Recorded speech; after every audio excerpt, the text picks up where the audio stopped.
Hey, it's Conrad Thompson, and you're listening to Grillin' JR with the voice of wrestling, Mr. Jim Ross. Jim, how are you, man? I'm good, Conrad. Good to talk to you this morning. It's a beautiful day here in the Jacksonville Beach. I'm glad to be above ground, and I'm looking forward to this show. This is one of the most entertaining Royal Rumbles I think WWE maybe have ever had. So it should be a fun show, and some other news we can talk about here, there, and yon. So let's get after it. Let's do, man. The 2001 Royal Rumble is very special. Of course, almost everyone listening to this holds WrestleMania 17 in high regard. Well, this is the precursor for that. This is going to sort of set the stage. Let's catch you up where we are here in January 2001. Kurt Angle's our world champion. Stone Cold Steve Austin, the franchise. He's returned from surgery. The Undertaker is the American badass, and WCW is just about to go out of business. And of course, ECW basically already has. Folks, welcome to 2001. This show, the 2001 Royal Rumble, went down on January 21st in New Orleans, Louisiana. It's actually the first WWE event to be held in that arena, which opened in 99 and currently serves as the home of the New Orleans Pelicans in the NBA. Attendance that night, of course, it's a sellout. 17,137 fans there. There were about 2,500 freebies given out, which is a little higher than normal for pay-per-views in this era, but the paid is still $666,700, another 93 grand in merchandise. Maybe this isn't the biggest Royal Rumble ever, but you're setting the stage for one of the biggest years ever because the franchise, Stone Cold, is back, right? Yeah, it's pretty much the bottom line, is no pun intended. You know, knowing that Austin's coming back, the biggest star of the generation, I can't do anything but help. So, you know, we look at these great numbers for this show, and they were impressive. A lot of that could be attributed to the Texas rattlesnake. Let's talk about New Orleans for a minute. Your old stomping grounds with the Cowboy. Were you excited to be back here? Did you have some old hangouts, some favorite restaurants you were looking forward to hitting or something like that? Oh, yeah. You know, this bar hopping Bourbon Street's kind of fun. Go in this bar and have a drink, that bar and have a drink, the old pub crawl, shall we say. And restaurants. I think that night, if I'm not mistaken, and my memory serves me correctly, Jan and I had dinner that night at the Commander's Palace. The best. Yeah, really, really good. And the maitre d', who was going to seat us, obviously, took us to our table, and then he wanted me to go back in the kitchen and meet the staff, which, if you're an eater, you know, that's a real good move. Yes, it is. So I go back to the kitchen and take some pictures, and you know, just thank the guys for all their great work. And I said, I'm not sure I'm going to order yet. Don't worry, JR, Mr. JR, we'll take care of you. So I don't remember even ordering that night. It wasn't because I was drunk. I don't think I even ordered. I think they just brought food.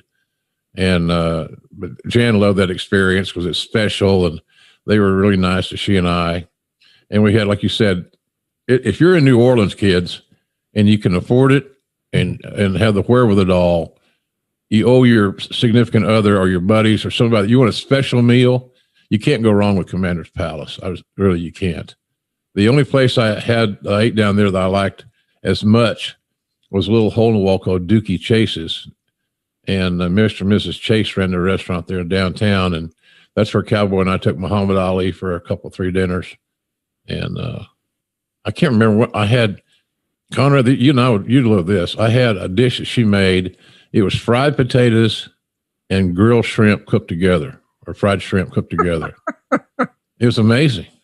And if you like shrimp, you like potatoes, you're in heaven, because they season it to their seasonings and stuff.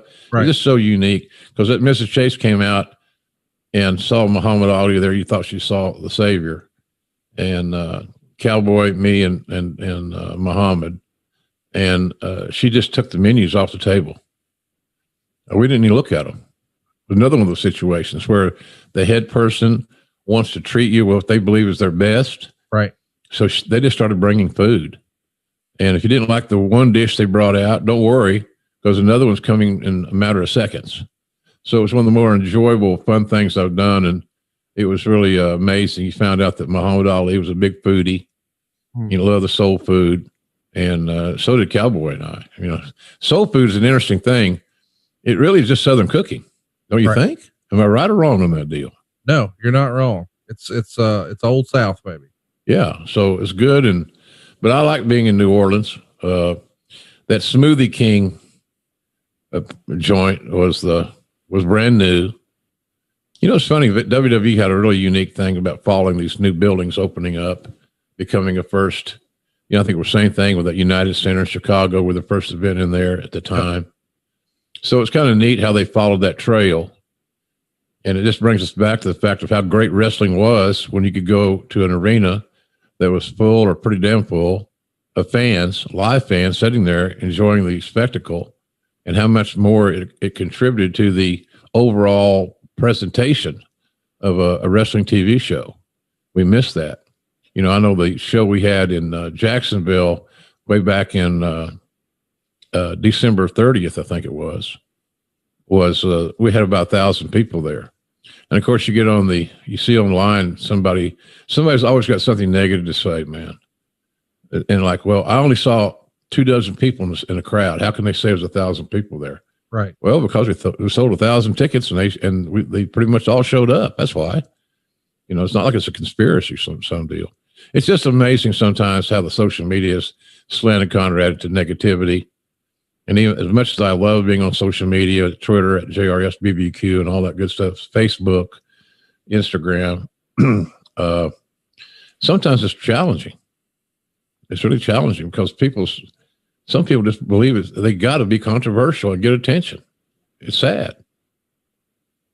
Well, what's not sad is the state of affairs for business here at the Royal Rumble. This show does big numbers, 625,000 buys. It's the third most purchased Royal Rumble. Number 2 was the 99 Rumble. And number 1, maybe a little surprisingly, is the following year, the 02 Rumble. Let's take a look at how the company has grown just through the buys of this show in particular. 1997, of course, we're in San Antonio. It's a breakout moment for Stone Cold Steve Austin, but they only do 244,000 buys. The next year in 98, of course, the Austin era is about to be born. The Attitude Era is in full swing and business is way up. 351,000 buys. By 99, we're firmly in the Austin era. He's our world champ. 650,000 buys, nearly double what they did the prior year. But with Austin out, business is down a little bit in 2000, 590,000 buys. But of course, as we said, he's back here, 625,000 buys. That momentum would carry into the following year, 670,000. It's interesting to see through the rise of Stone Cold. There goes the rise of the pay-per-view buys as well. He really was, as you said, the biggest star of the generation. Yeah. And he was, you know, obviously the term used very liberally. He was over. Yeah. People wanted to see what he was going to do next. He was that over. So, yeah, it was pretty amazing. You follow that trajectory and how closely identified it was to Steve. It's pretty amazing, especially for, you know, the Rumble being the last major foundation laying for the Rumble, for WrestleMania. So, the Rumble needs to deliver to get a good buy rate for WrestleMania, in my opinion. The Rumble feeds into WrestleMania. And, you know, it worked out really well for us that year with Austin back. And, you know, Austin won 3 of them. I don't think anybody else has won 3, have they? Well, I'm sure when it's all over, Roman Reigns will win 30, but I don't know what the total is right now. Yeah. I wasn't there, so I'm curious. In terms of backstage feel, we know nothing compares to the hype and the electricity, if you will, of a WrestleMania. Is Rumble second? It feels that way as a fan. Like when I get together and watch these shows with my friends, the 2 shows that people want to come over and watch, WrestleMania is number 1, but Royal Rumble's number 2. Yeah. Is it that way live as well? I think so. Yeah. I think so because the talents know that the Rumble's creative is essentially custom made for WrestleMania. Right. Everything leading into WrestleMania starts or has some sort of genesis there at the Rumble. So yeah, I think the Rumble is the number 2 show, pay-per-view wise. To answer your nothing's ever going to supersede WrestleMania, Conrad, as we both know. Like you said, your buddies want to come to your house to watch WrestleMania for sure. Yeah. But the Rumble, I think, is a solid number 2. Steve Austin, you're exactly right. Won it in 97, 98, and 2001. He's the only guy to win 3. 6 guys have won it twice. Hulk Hogan, Shawn Michaels, Triple H, Batista, John Cena, and Randy Orton. So there's still a chance, I suppose, that Randy Orton could win another one and get up there to number 3. Let's talk about the poster here for a minute. It's a classic. It's the 2001 version of the old 91, 92, like drawing of the poster. So you've got all the modern superstars marching towards the camera. But this is a bit of a throwback because so many folks my age look at those 91, 92 posters and think it's one of the cooler wrestling posters. When you think back on your fandom, Jim, do you have a favorite wrestling poster? One where you think, man, that's a cool shot. That's worth I think the face-to-face poster with Austin and Rock. Yeah. For me personally, because, they were 2 of my guys. Not that they were the only 2 guys, but they were they were the 2 most prominent guys, I think, that I signed, in all due respect to all these other millionaires and Hall of Famers. But that brought everything kind of full circle. So that was a good one, I thought. There was another one that I thought was cool. It had Austin in it also, with these thumbtacks in his head or something. Oh yeah. That was No Way Out. I think it was like From Behind, maybe. Yeah. No, that was the other Rumble. You're right. An older Rumble had that. It was like Hellraiser kind of. Yeah, it's pretty cool. Yeah. I think Austin and Rock face to face kind of summed up everything that we were trying to accomplish. Get new guys over, younger feel, more vibrant feel, a new thing. I said on the show a lot, wrestling fans love new. We all love new. And pretty much, and so I think that that post with Austin and Rock would be at top of my list if I'm just thinking off the top of my head. Is it true that Vince McMahon sometimes when he thinks about his WrestleMania main event, he thinks in terms of what it's going to look like on a poster? We've heard that for a long time. Oh yeah, absolutely. Well, he's a supreme marketer. He understands, that's one of the first image of this event is going to influence a lot of interest. Does it influence them enough to go make the buy? I don't know that, but it doesn't hurt anything when you have a attention grabbing, common sense oriented poster. I mean, that's like I said, Rock and Austin was a dream match. It was a match that we built for, directly or indirectly, for quite some time, and consequently they had 3 main events of WrestleMania. Right. 15, 17, and 19. And I was lucky enough to be around to call all of them. So that's always been going to be a great memory for me in my career, is calling those 3 main events that those 2 cats had at WrestleMania. That was the event that they both needed to be in, and that's the event that they had to headline. And they sure as hell did a good job of that.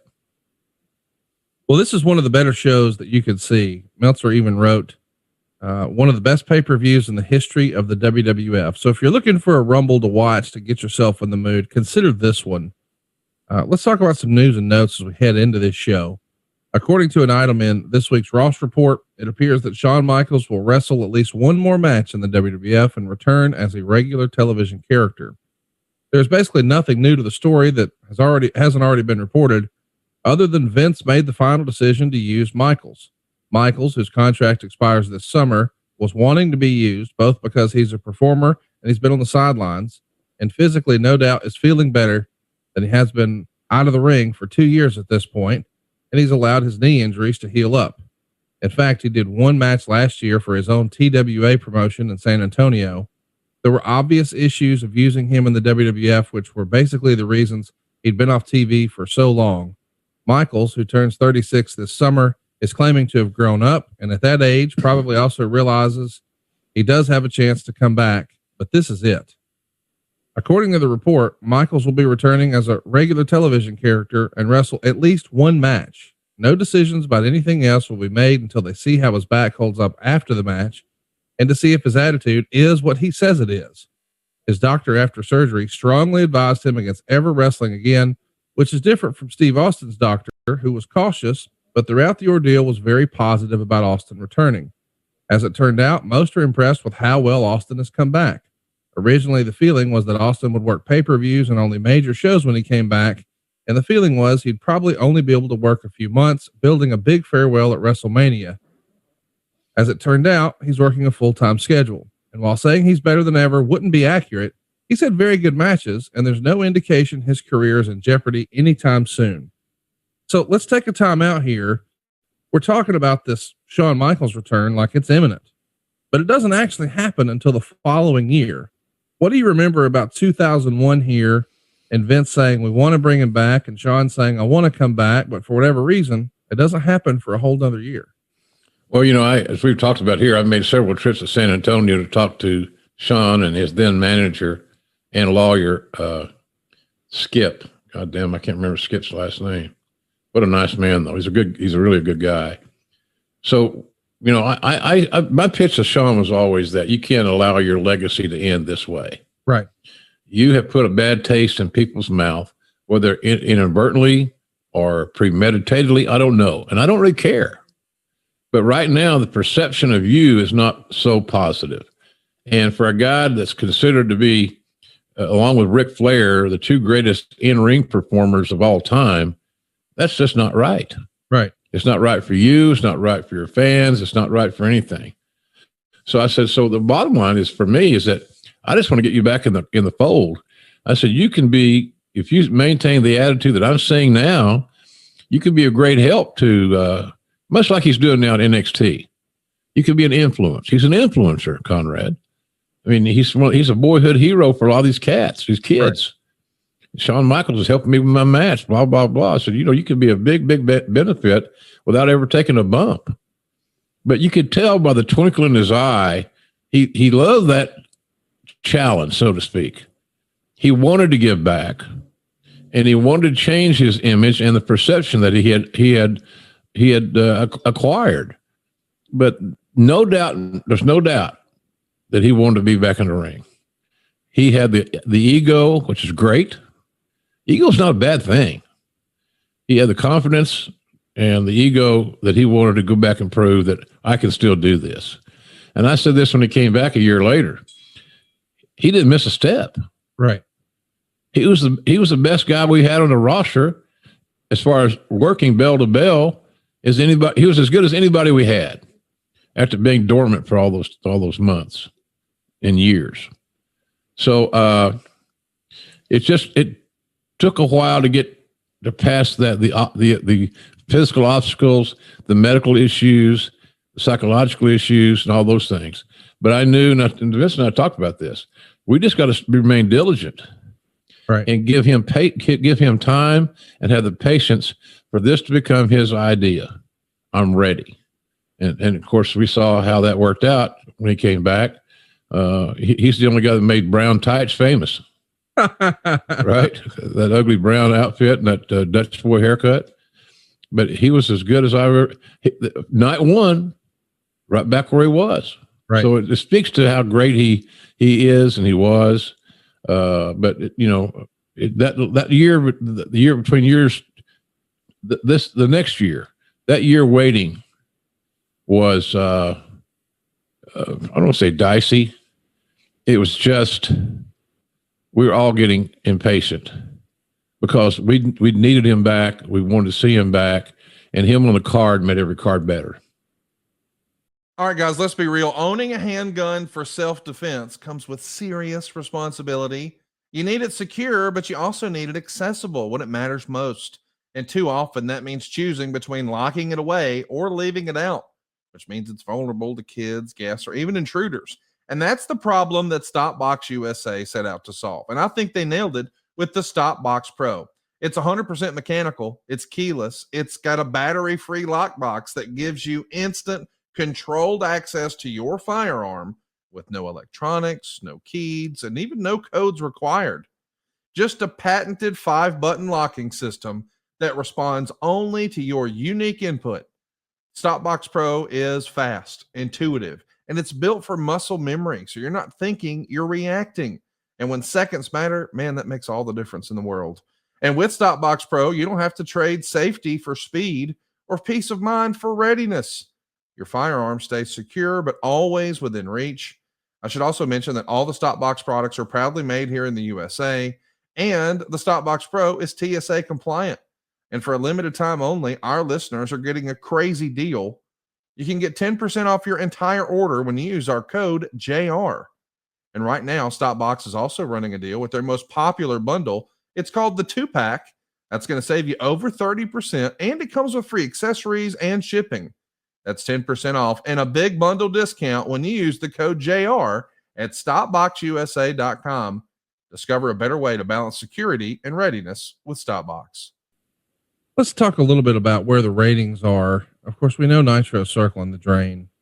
Their biggest rating was a 2.85 in the prior 3 or 4 months. Their lowest rating was a 1.55.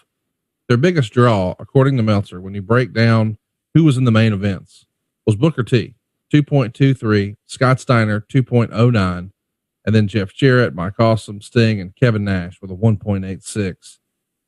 When you're taking a look at ratings, I know you're obviously breaking down what's happening on Monday Night Raw, but since it feels like there may be an opportunity at some point to acquire WCW, you got to start breaking down WCW ratings as well from a quarter hour standpoint to see who the bigger draws are, or is it more of a gut feeling?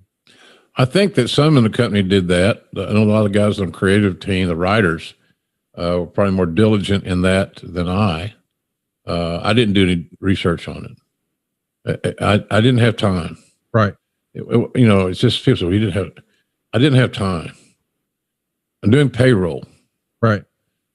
Payroll is not that you can take a week off, because when you take a week off, then the talents miss a check for a week, and they're just not made for that. They automatically think something's wrong. And plus, a lot of them, unfortunately, were still living check to check. So you had to pay them on time. I had to book the house shows, and that was a full-time gig. Right. So I didn't put it on my plate because I didn't have time to address it very well. I looked at their overall ratings, their quarter-hour ratings when it came across my desk. I certainly looked at ours. I was interested in what my guys did minute by minute to see who was getting over, because that affected how they're being paid. It affected their next contract, et cetera, et cetera. So, but nothing, I didn't spend a lot of time on it, quite frankly.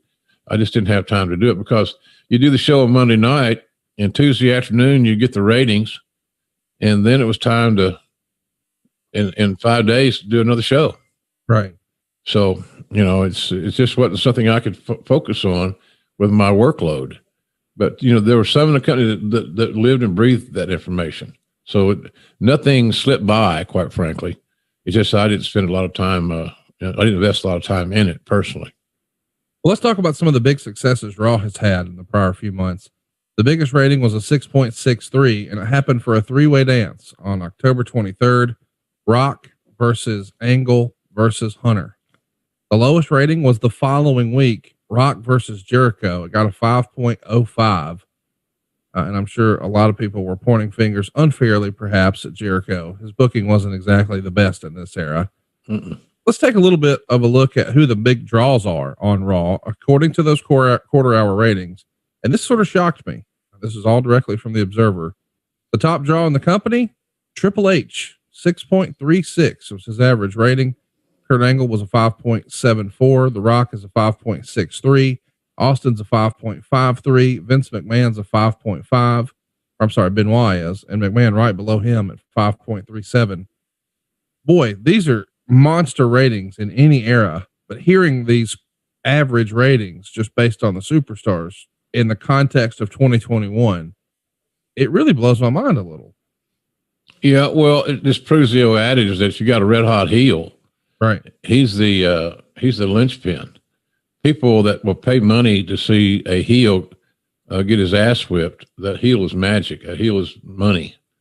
And Triple H was a great heel. He was earning those ratings because he was performing at a high level against some of these other cats that you just read off. Triple H is working with. Oh yeah. So he had some great dancing partners, but give the devil his due, man. Triple H was a great heel in that era. He really was. For sure. He was a great heel. And so I think, and the fans, you know, I've always said that's the key to being you can prove how good you are when you can motivate a fan to leave their home, pack the kids up, get in the family truckster, head down to the arena, because you want to see, in this case, we're talking about Triple H get his ass whipped. I think there's more motivation to see sometimes a red hot heel get his ass whipped than there is to see a over babyface with another obligatory win that's predictable. By the way, there's proof in the pudding on that. Ask Floyd Mayweather.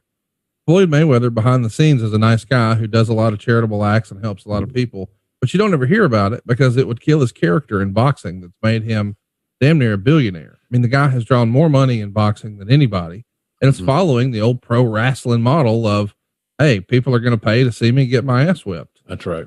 Yeah. And you're right about Floyd being a nice guy. I remember, you know, it's funny, especially this time of the year. I really any time of the year, I think about Jan because she's not here. But he was so nice to she and I, right. When we worked with him, you know, he was giving away swag and shirts and sweatshirts and all kinds of cool stuff. But he was very polite, and his entourage was polite. He didn't deal with any loudmouth bullshit. Right. And so, because Floyd had the knowledge that all you guys are representing me. Yep. It's the same thing I used to tell guys that when I was in administration, we all represent one guy. Mm-hmm. One guy. It's our job to make sure that he is represented as he would want to be. And we can never let him inadvertently go back on his word. If we can, at least bring it to his attention. Now, remember, Vince, we told this guy blank. Right. You can't imagine how many times I've done that. And it wasn't because he was trying to screw them. He would forget. He's running a $1 billion business. Yeah. Things are going to slip through the cracks. Yeah. Yeah. And he's hands-on in every aspect of it. And, you know, I'd like to think that everybody that was working under him might not have been as diligent as I love working under him in that regard. I didn't like getting produced by him. I've said that before. It's no big deal. He probably at the end of the day made me a better broadcaster for that standpoint. But that was our job. Same thing when I worked for Cowboy. Cowboy would forget something, and he's only writing an hour TV show a week. Look at how much productivity Vince is doing. And so he would forget things, you know, and he'd put him on that yellow legal pad, and if he didn't go back and look at it, he might forget. So, but that's kind of how I saw that. It was just, you know, it was an interesting way that we all worked together. He had a great team at that point in time. And, you know, guys, you know, we talked about before on the air about how many people we lost this year. You know, Patterson was invaluable. Patterson was invaluable because Patterson by and large, kept the fundamental side that in the water. And he would bring Vince back to reality sometimes when Vince would want to go down a road that was more creative and off the wall and different. I think that's why the Attitude Era clicked so much, because Vince was able to play with a new toy, new presentation. And I said this before, you know, and the ratings kind of prove it out. He was the best heel we had. Even though Triple H was getting those great ratings, and he was a great heel, no doubt, Hall of Fame level. The perfect heel for Stone Cold was Vince McMahon. Right. We didn't have a heel that worked and performed better with Vince or with Steve than Vince. So that package just kind of came together. So that's kind of where we were. And that's why we talked about Shawn earlier. We knew that Shawn was going to add to the team. It's like if, you know, we were talking off the air about this wide receiver that Alabama, that was their best wide receiver, Waddle. Yep. And he got hurt early in the year, out for the year. Yep. So if there was a chance to get him back before the end of the season, every Alabama fan would be looking forward to it because they know he's a player. He may be the best wide receiver in the whole goddamn game until this new cat they got. Another one. So, but you know what I'm saying? You look for that, you anticipate. And that's the thing I've said on the show a lot, is the fact that, you know, anticipation is great for wrestling. That's why I believe if you're a booker And the farther out you can book and announce a match to start building the anticipation for that match, it makes that match be perceived as being bigger and better than maybe it actually is. So that was what we were looking for with Shawn. So it was a great era there. That was a great era. And I think you hit the nail on the head, that this Rumble kind of represented everything that we were trying to put together with all these new talents and giving guys an opportunity to run with the ball, get your touches. And we did that. But the bottom line is that the talents themselves delivered. And that's always the end story. Hey, question I want to follow up with there is you were talking about, hey, we didn't have a heel who worked better with Steve than Vince. Does there get to be like a tipping point where it's like, okay, this is great storytelling, but are we almost hurting some of the other heel talent and maybe keeping them from having a shot at being our best heel if Vince is on TV and isn't really going to be on the house shows and can't really wrestle the matches? And I know that Vince did some stuff here and there, but was that ever a concern internally that, man, are we putting too much stock in Vince? Don't we need to make one of the boys? And obviously you tried to do that with Triple H and The Rock, but to your point, I think fans still look back and they say, man, nobody was a better heel for him than Vince. But then of course it does become the rivalry with him and Rock that sort of bubbles to the surface. Was that always apparent, or was it a concerted effort to say, all right, we've done a great job telling a story here, but we've got to push a guy as our top heel somehow? Well, we knew we were going to push. We had to deliver in the ring, which Vince did on the special occasion.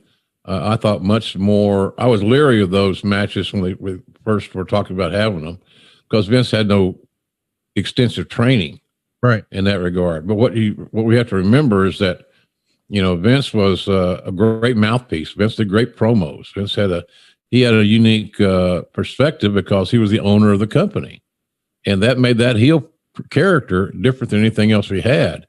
So all we were really doing, Conrad, was giving Austin that great rub and getting Austin ready as a babyface for other heels.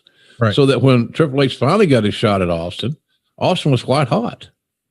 And whomever else came after that, any other heel. So no, I don't think it was a big issue.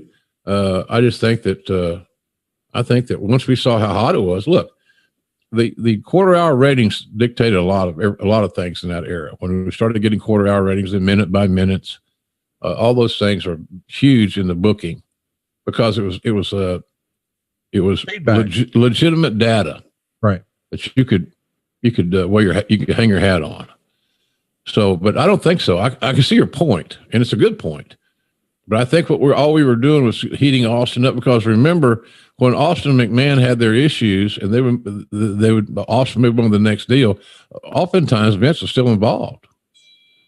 And so we kept that heat, that relationship alive there. So I understand your point, and it's a good point. But in this case, it was so unique that the owner of the company being the top heel, and he didn't anoint himself as a top heel. This is me saying. I believe that. Every segment was better that had Vince in it when he was Mr. McMahon. Yeah, no doubt about that. Let's talk about the show itself. Let's jump into the feedback from the fans who read the Wrestling Observer. 97.2% thumbs up, only 2.1% thumbs down, 0.8% thumbs in the middle. Really, what a remarkable report from the fans when it's 97% thumbs up.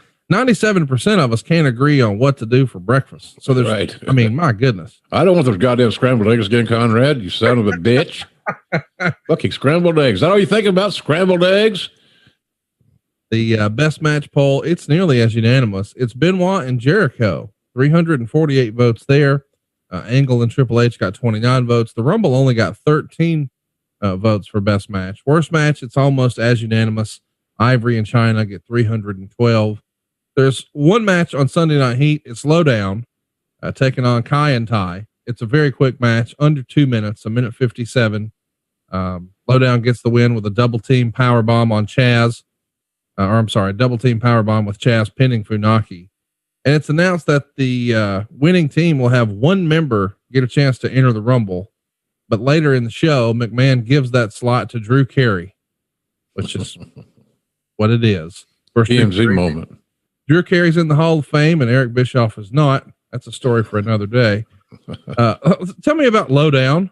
You know, you've got two talented performers here. Of course, one of the favorites here on the show, D'Lo Brown, who did a great job in the Nation of Domination and became a star. And then one half of the Headbangers that you tried a few things with, Chaz. Chat me up here. What do you remember about Lowdown and how this came to be? Because in hindsight, it seems like it had a ton of potential because you got two talented performers, but when you put them together, maybe not so much. Well, you put them together and maybe not so much as the reason is all dictated back to creative. Right. You know, they had no momentum.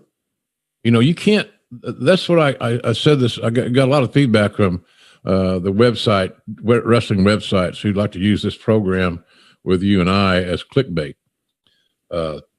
You can't have 50-50 booking. You can't get somebody over that has no momentum. You can't. It will not happen. So then you have to justify, well, do we have Lowdown get 6, 8, 10 wins in a row? Well, we can't do that. They're underneath guys. They're prelim guys. They are the way you book them. Right. If you want to give them a chance, two good citizens, two good guys in the locker room, two hardworking guys, as you pointed out, Conrad, two very fundamentally sound storytellers. You know, we never knew that because those of us that followed them and liked them, you know, I signed both those guys. I liked both those guys, but they didn't get the opportunity to play in the game. And that was their issue. It's just that there weren't enough people in the decision-making area that had the confidence of D'Lo and Chaz that you and I are talking about now. That's all that was. It's interesting too, that not too long after they're put together, they put them with Tiger Ali Singh as their manager. Tiger Ali Singh feels like a name that I didn't even really remember being a part of the company in 2001. He'd been around for 4 or 5 years at that point and just never really materialized into the star that maybe people thought he was going to be coming in, but they start dressing like him too. And for lack of a better word, dressing these guys up in their pajamas or these genie outfits with it just didn't fit at all. But they're wrestling a comedy team here who are very talented performers in their own right. Kaientai and Funaki, boy, he became a staple with you guys for a long, long time. Yeah, I think he's still on the broadcast group for the Asian markets, Japan and so forth. Well, you know, Tiger Ali Singh we kind of took a flyer on that deal. Right. We thought that in the global expansion that we were embarking on in a country like India, his natural heritage, and the fact that his father had such a strong reputation in a lot of outside the United States areas, that we could parlay that. You know, we gave him the name, and I think his dad had a lot to do with the name, that we gave the Ali was added. And, you know, Tiger Jeet Singh was a famous guy, right, to old school wrestling fans. So Tiger Ali Singh, you know, a very common name in India. Tiger, you know, marketable. And the Ali was after, of course, Muhammad. So we thought we could parlay his heritage, quite frankly, into something that was marketable. I remember, you know, he lived in Toronto, right? So we didn't fly him first class, except on the last leg of his flights getting into Toronto, so that when he came off the plane, travelers and staff and et cetera could see him exiting the plane as one of the first guys, indicating that he was a first class flyer. But hey, as crazy as it sounds, the good news is that if he had lived in a city that was a hub for a lot of other talent, I probably had a mutiny on my hands, because Tiger Ali Singh, he looked great heritage, but he wasn't really over with the boys. Of course, then you go back and say, if you're a Tiger Ali aficionado, you say, well, the guys are jealous. Okay, right. So some probably were. But that was I've never had another travel issue that way. He flew coach except the last leg getting into Toronto. Was that all that was for show purposes? Is that a Vince edict, or does he request that? No, it was discussed. Like any other traveler, he wants to fly first class the whole loops. Of course. And, if he's flying from Des Moines to Chicago or Chicago to wherever, he's in coach. But that last leg going in Toronto, he flew first. So I guess he could get off the plane early. But that was something that Vince and I worked out basically with his father. And his dad, you can make an argument that okay, I get it. Yeah. But first class signifies success, I suppose. Mm-hmm. So in any event, that's kind of what we'll deal with him. So we took a flyer on him thinking that he could be our biggest star in India and other countries that would appeal to his ethnicity. And it never did work out. All right. Really want to talk about something I enjoy in my free time. I love looking at cars. I don't know why. I've just always been a car guy. And when I'm wanting to look at cars, especially when I'm getting serious about making a big purchase like a car, I mean, really think about that. The biggest thing you buy in your life is a house, but the second biggest purchase of your life is a car. And don't you want to do that with confidence, not confusion? Well, CarGurus will help you cut through all the noise. They're going to show you the best deals and all the in-depth vehicle details so you can feel confident about your purchase. Because when it comes to your big deal, you deserve the best deal. Here's how it works. CarGurus will connect you with trusted dealerships when you're ready, ensuring a transparent and hassle-free buying process. With over 4 million listings, CarGurus has more listings than any other major online automotive marketplace in the entire United States. So you truly can find the best deal. CarGurus gives you the control to shop how you want to shop with all the tools, information, and data-driven deal ratings that you need. It's no wonder that SimilarWeb estimated traffic data shows that CarGurus is the #1 most visited car shopping site. And I got to tell you, a lot of those visits are for me. I just love CarGurus. I love looking at cars. Go buy or sell your next car today with CarGurus at CarGurus.com. Go to CarGurus.com to make sure your big deal is the best deal. That's CarGurus.com, CarGurus.com. Let's talk about the next match. Oh, before we do though, Funaki, what's your relationship like with him? Good. Nice guy. You get a peep out of him. I just assumed that was the case because he's been there, as you said, forever. Yeah. And he's very well liked. He's very polite, very professional. I couldn't evaluate his announcing because I can't speak Japanese. I can barely speak English, as we all know. I had somebody on Twitter said that one of the greatest battles they ever saw was JR in the English language. So I guess that's where I am with that deal. But he's a sweetheart of a guy. He lives in San Antonio. He's a Green Bay Packer fan. He's become Americanized, man. So I can see him right now eating fajitas and watching the Packers. That's about as diverse as she could get. So he's a good guy, a good dude, and a very talented kid. I don't know if he's a kid anymore, but he got it quick. He adapted very quickly, and he really loved the privilege of living in America. And I got a lot of time for guys like that. Let's get to the next match. It's our first one on the pay-per-view. The Dudley Boyz win the tag titles from Edge and Christian in 9 minutes and 59 seconds. Meltzer would note they changed the name of Christian's finishing maneuver, the former Tamakaze, which they had been calling the Impaler. Now it's the Unprettier. He thinks it's after the TLC song.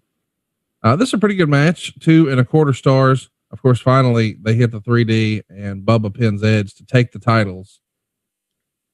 We talk a lot about Edge and Christian these days because, Edge has got the big spot with WWE. Of course, he's been on the shelf with an injury, and he and Christian did a podcast and did a show on the network. And behind the scenes these days, of course, Devon is a big contributor to the company, and you can hear Bubba on Busted Open Radio on Sirius XM on the Fight Nation station. Of course, everybody knows about Busted Open, but I don't think that maybe younger fans really can appreciate how over the Dudley Boyz were. And I know that, guys like Bruce are sort of dismissive and say, oh, there's an ECW tag team and blah, blah, blah. But dude, they got over silly stuff. like, not only was the 3D over as a great devastating maneuver and Devon get the tables, but the whole "what's up" thing, which is a spoof of a Super Bowl commercial, became a big spot that fans really looked forward to, right? Yeah, and they would chime in and sing along, so to speak. I think anytime you get fans that remember your little cliches or whatever, their phrases, you're traveling the right road there. So yeah, hey, Devon and Bubba were they were hard working son of a bitches. You couldn't see through their shit. They were intense and physical, but they had enough touches of entertainment to balance out their brutality. But I'm the ECW thing. Hey, it's the revisionist history on ECW is sometimes laughable. But take nothing away from guys like Devon and Bubba who delivered the goods. They made a lot of money in WWE. I would suggest to you that they got set up financially in a big, big way from their excursions in WWE. I know that, Bubba finally went eventually to Impact and TNA at the time, I guess, and Devon. But they set their foundation up as top guys. And they did that a lot with working with Edge and Christian and the Hardys and these TLC matches and things of that nature. They made that to an art form. So I don't really, I get sometimes I think it's a chuckle when I hear guys talking about ECW and all these glowing terms that they revolutionized wrestling and they changed the game forever and all that stuff. I don't know that to be accurate, but if that's what they believe, then what does it bother me? I don't care. All I wanted to make sure they came to work on time. They busted their ass. They did it every damn night. They worked hard. They both got good wrestling minds. We had a couple of Devon's twin boys have been doing some dark matches for AEW. Mm-hmm. And I think this year, a while back, they had a match with the Billy Gunn's two sons. That was kind of fun to watch. Yeah, the new age back, the Dudleys all over again. Yeah, so it was kind of cool. So, but they were big time players for us. Nobody should ever discount how important the Dudleys were to our success in the Attitude Era because they contributed mightily, and it was because of their consistency. They rarely got out of their lane, Conrad. They knew what they did well, and so they did that. I use this analogy a lot. I tell these kids. I told one of our guys this the other night. I said, you need to work on your punches because you got in too big a hurry and the execution of some of your punches was lacking. And the punches early in the match, when you were measuring it and, you were doing your thing, they were beautiful. But you got in a hurry. And so the punches became a work. It looked like a work. And so they just, they always brought it, man. So I always... And then we got Edge. They were working with Edge and Christian. Yep. Who were coming into their own. Big time. Yeah. So, this roster, as you and I were talking before we started recording, it's pretty amazing to look at this roster and see all the stars, star power on it. It's extraordinary. And when you see it all on the card, it's all lined up. It's frightening how good it was.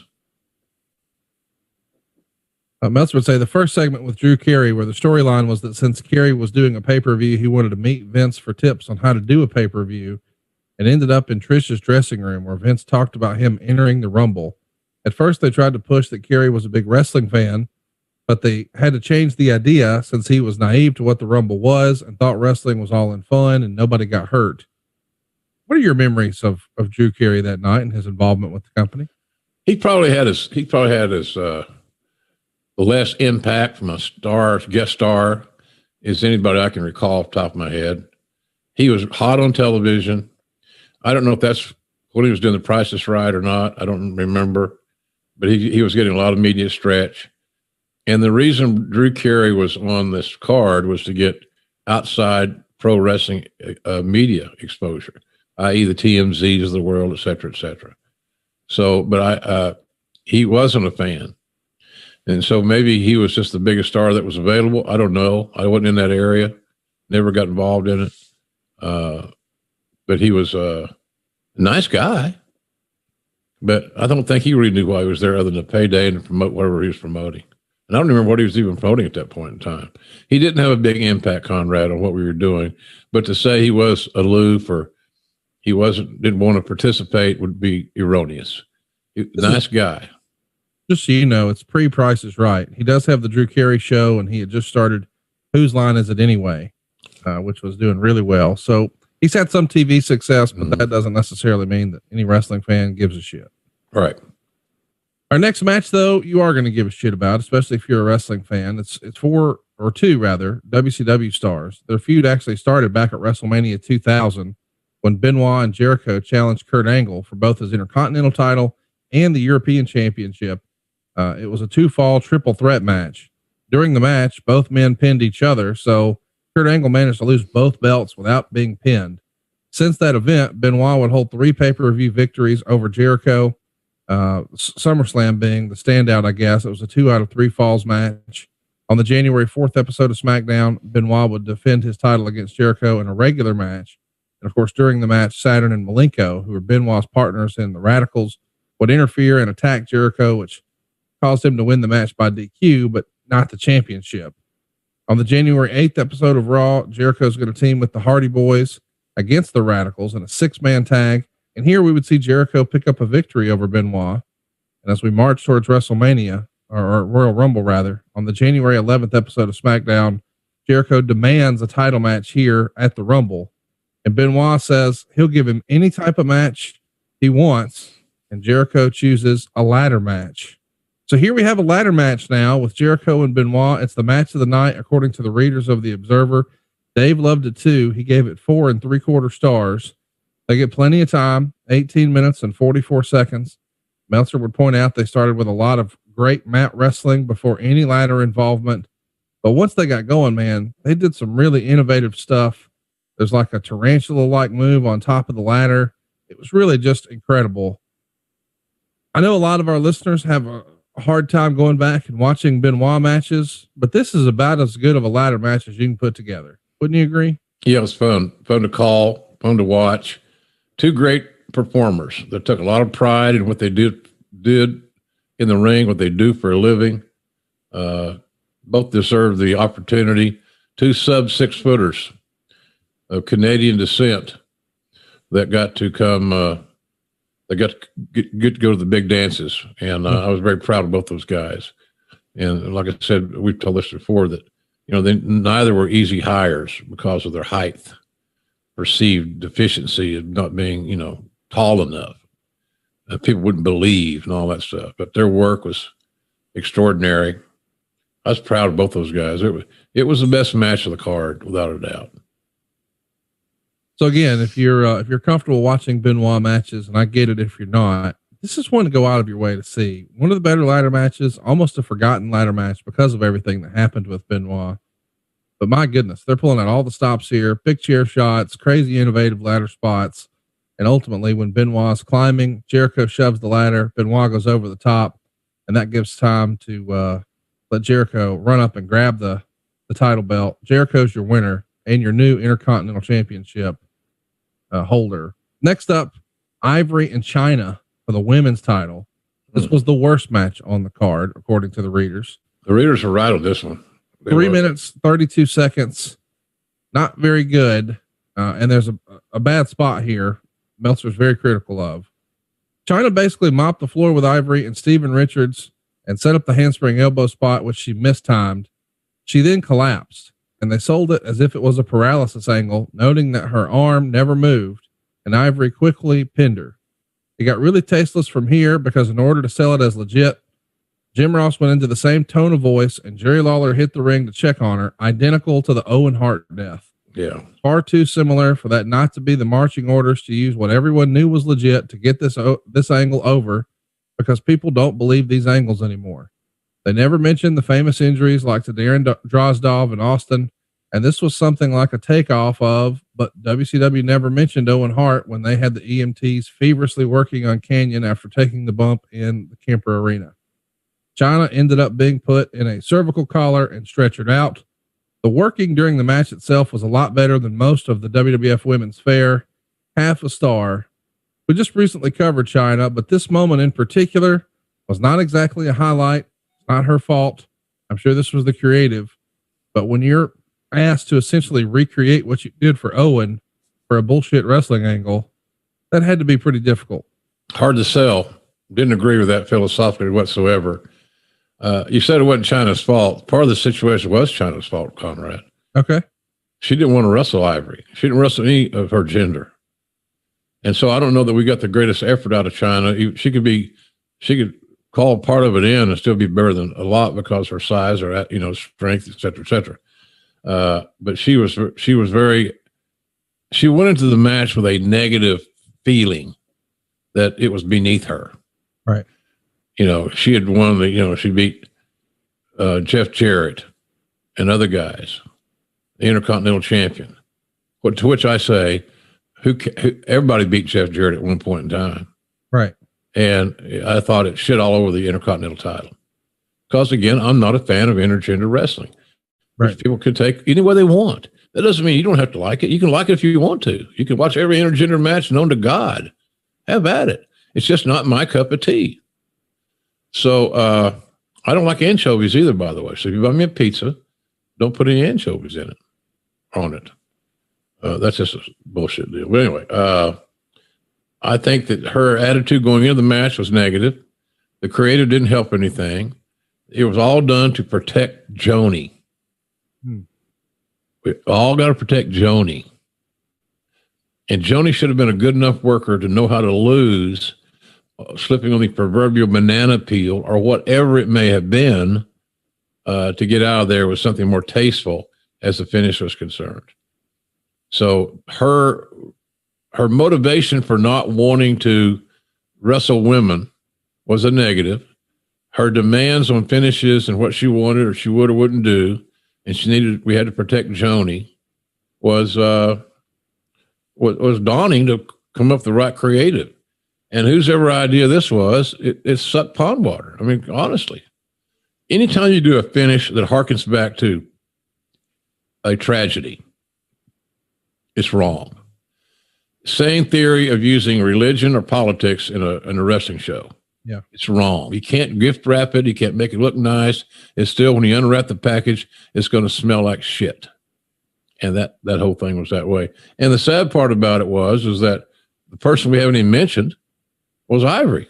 Yeah. Capable. Very capable and a hell of a hand. And I now that somebody says that JR saying somebody's a hell of a hand is a kiss of death. I guess it is for some people. I don't Who get said that? Well, I said that Brian Pillman Jr., I had a picture taken with him on New Year's Eve, and I said, this kid's evolving into a hell of a hand. And I'm glad he's in AEW. And we both miss his dad. Right. Somebody took exception to that. Well, he's been, Pillman Jr.'s now been earmarked as a hell of a hand. And anybody JR said that about is, they become less than. And I'm sure whoever said that, has booked a lot of territories and sold a lot of paper. Yeah. So anyway, again, I know Joni probably did not come up with a finish. Of bet money she did not. Right. But I'm sure she endorsed it because it gave her a prominent out that the only reason that Ivory won was due to the injury. And I know, I can remember how I was produced. Lower your tone. Lower your tone. Okay. So that wasn't said. This is what I was going to get to, and I'm glad you went right into that. Did you know the creative was, hey, maybe they didn't say it explicitly, but when you're given that, hey, here's what we're doing, or did you even know, or is it happening live? No, I knew that the finish was going to be a little bit left-handed, for lack of a better term. Sure. But Vince specifically in my ear was making sure I sold it in the way that I just described, lower your tones. It's very serious. It's like that commercial on TV that says, we all see it. We all see it. The guy remember that you got that, I'm watching too much fucking television. That's what you do when you spend a lot of time by yourself. I'm on the couch and watching. Yeah. So anyway, but I remember Vince, and now that we talk about it, I remember him producing me that way. That's what he wanted. And that's what I gave him. So it don't. Here's the thing: somebody's going to be out there thinking, "Well, I wouldn't have done it." Fuck that. Yeah. I wouldn't have done it.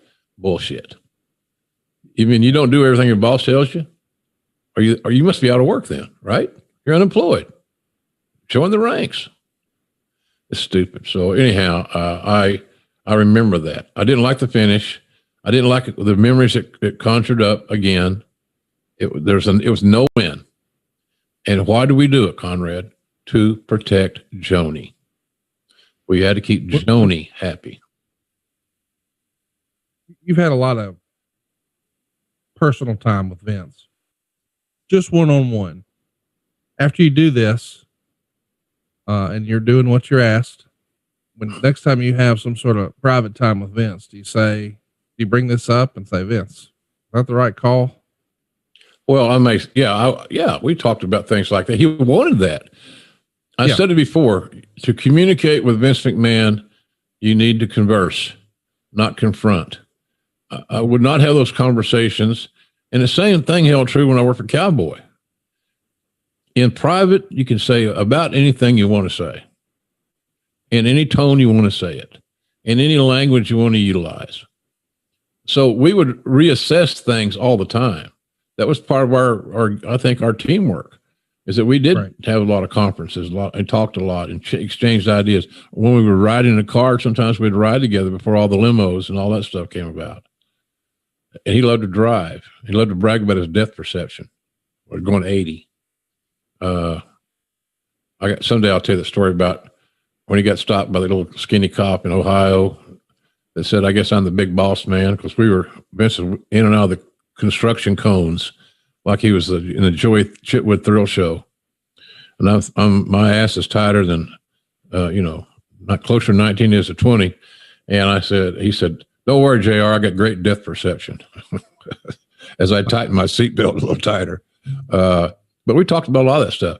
And my general thing would be, instead of going to a wrestler promo, it would be, I think we could have done better on that finish. Because here's what it reminded me of sitting there as a broadcaster. And I don't perceive those memories as positive. I don't know that we really did help Joni, but we did try to protect her. I think the negative taste, as you mentioned earlier, was right spot on. We could have done better. We could have done better. And that's probably what I told him. And he may agree. He may say, well, in hindsight, you might be right. Meaning I was right. Or he may say, well, I still think it's going to work. Okay. So whatever. But you address it, you converse it, you don't confront, you converse and you move on. Make your point. He liked that. He loved that. But he didn't like it with 3 people in the car. He liked it just you and him. And I got no problem with that. So I'm curious, do you think, and boy, we're going to get a little shit for me even asking this, but do you think we should maybe give him the benefit of the doubt? I know we, as fans watching at home, automatically jump to, oh, this is like the Owen Hart thing. But by this point, that was a few years ago. Vince has booked a million things. He's trying to sell it as real. Do you think he even drew the correlation to the Owen Hart thing until you mentioned it to him? I don't know. He might not have. Right. Because again, and you mentioned this earlier, he's running a $1 billion company. Yeah. And he's hands-on and from everything from t-shirt designs to, a talent's attire. So he's involved in everything. So I think that it may have slipped past him. And I'm sure some people are thinking, well, how could that ever happen? Yeah. How could you forget that? Well, many of you are listening, including, and then me. I had a pretty busy schedule there, but nobody worked as hard as McMahon. Right. And as he still does. He works at 75. It's like he did when he was 25. And we should mention too, we're not saying that Owen wasn't significant or important or any of that. I just wondered, is it something where he just maybe it was a blind spot for him?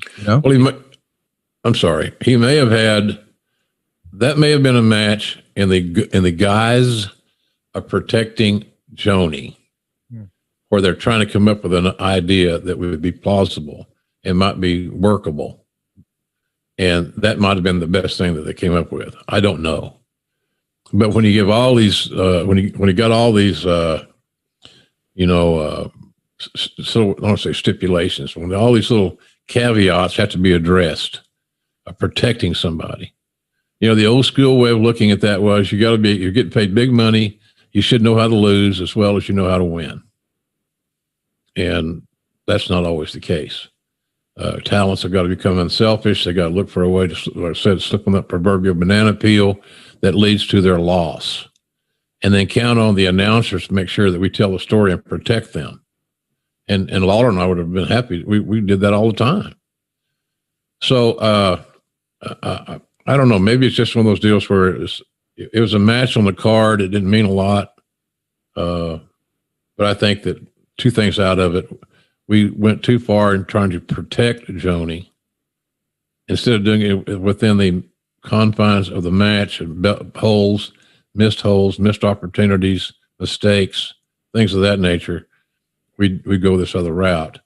And I also think the other negative of this whole conversation about this match is the fact that Lisa Moretti doesn't get the credit that she deserves for going through the shit that she had to go through to take care of Joni.